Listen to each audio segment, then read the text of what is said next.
प्रेम से बोलिए सरस्वती मैया की, बोलिए सरस्वती मैया की। अब भैया थोड़ा आवाज बढ़ाइएगा। मेरे दोस्तों, हर साल के भांति इस साल भी नवयुवक सरस्वती पूजा समिति आप लोगों का हार्दिक अभिनंदन करती है और करती रहेगी। तो उठाइए दोनों हाथ और प्रेम से बोलिएगा सरस्वती माता की जय, सरस्वती माता की जय, सरस्वती माता की जय, सरस्वती माता की जय। साल भर बनाती है, विद्या जगाती है।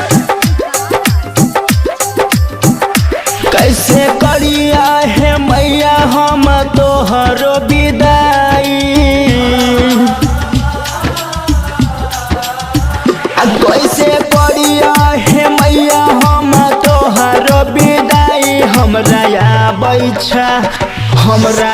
बैछा भोरे से बहुते रुआई, हमरा या बैछा भोरे से अख में रुआई।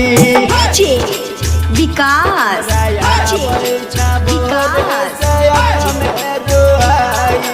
मटियार कला सीतामढ़ी, मटियार कला सीतामढ़ी।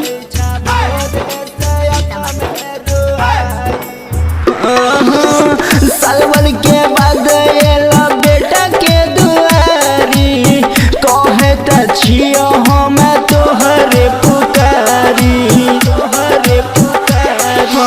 सालवन के बाद एला बेटा के दुआरी, कहे त छियो मैया तोहरे पुकारी।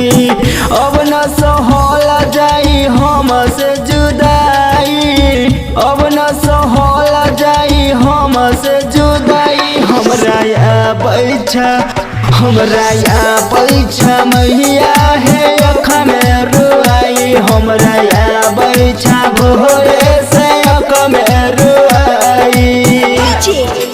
विकास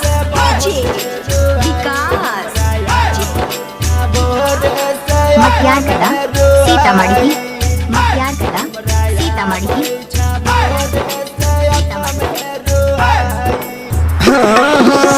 जग तोहार छिया जग में तोहर माया, ज्ञान के बिना छल मिट्टी के काया।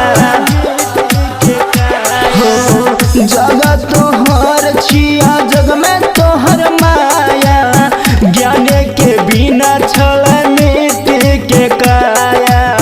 चंदू यमिका कैसे मूर्ति उठाई, चंदू यमिका कैसे मूर्ति उठाई। हमरा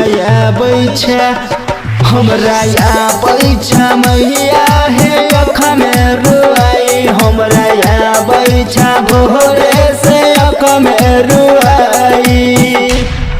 शिवानी कॉलिंग स्टूडियो नगोछा 0 माइल।